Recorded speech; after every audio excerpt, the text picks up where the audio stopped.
Okay, I'm Ferdie, the national president of Courage. Courage stands for Confederation for Unity, Recognition, and Advancement of Government Employees. It's a government employee center composed of more than 200 unions nationwide with about 300,000 unionists as members. Today you were here talking about militarization and U.S.-led war in the Philippines. Can you just, for the listeners, talk a bit about what you said today? Yes. First, I explained the historical roots of U.S. imperialism in our country, where as early as the 1900s, they have already been there to colonize our country, and up to the present, they have a stranglehold on our socioeconomic, cultural, political conditions in our country. We remain undeveloped. We are still agricultural backward agricultural country. We have we call a semi-colonial, semi-feudal society where only a few, especially those empowered by by U.S. imperialism, such as the bureaucrat capitalists and feudal lords or landlords, are lording it over, while a majority of the people are impoverished, especially the farmers, workers, and the urban poor. Okay. So right now there's martial law in Mindanao. So I was wondering if you could explain the link between the martial law situation in Mindanao and U.S. intervention.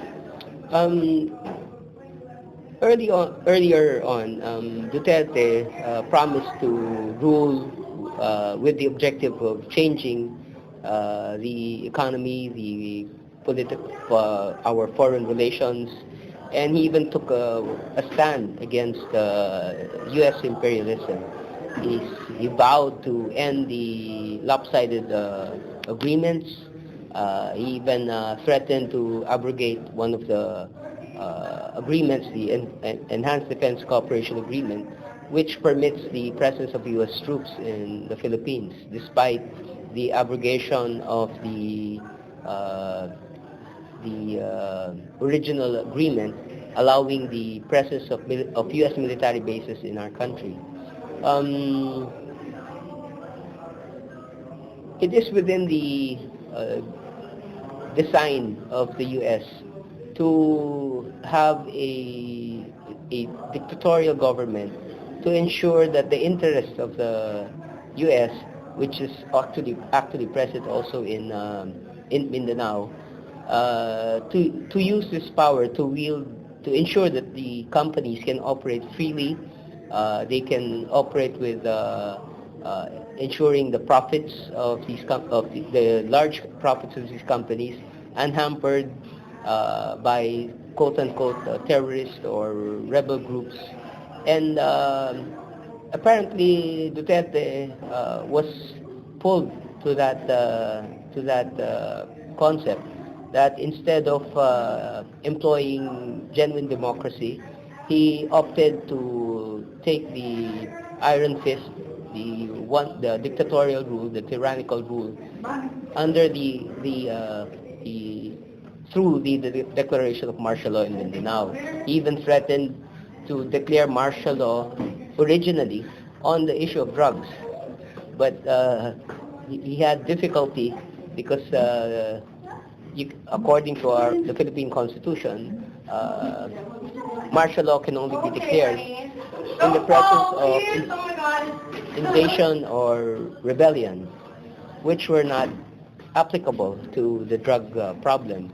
However, they found a justification through the group, a ISIS influence group, ISIS-led group, the Maute and other terrorist groups, who they gave them a justification reason to declare martial law in May 23 this year. So the design has been dovetailed to the design of the U.S. to have a strong military or militaristic ruler who can wield power to ensure that the interests of the U.S. are protected. So you mentioned that originally Duterte wanted to maybe declare martial law because of the drugs.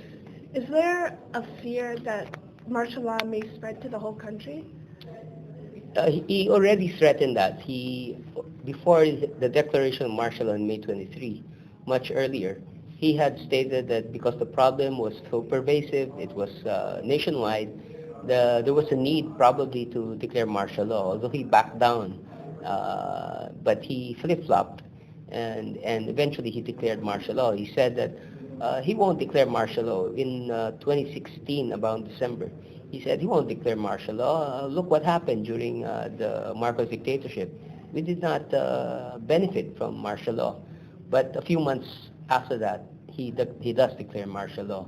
And he originally, although he already stated that he was thinking about expanding martial law outside of Mindanao, he has been meeting resistance, even from many of the Filipinos who already experienced martial law during Marcos's time. So he may still do that. The character of Duterte is he's brusque. When he speaks, there's so many expletives. There's I think you know the Filipino son of a bitch that he keeps on repeating in the speeches. He is brash. He's in many times his information is not complete, and relies more on the information fed to him by the armed forces of the Philippines, which are a tool of U.S. imperialism. So it is not improbable that martial law will be declared not only for Mindanao but for the whole country.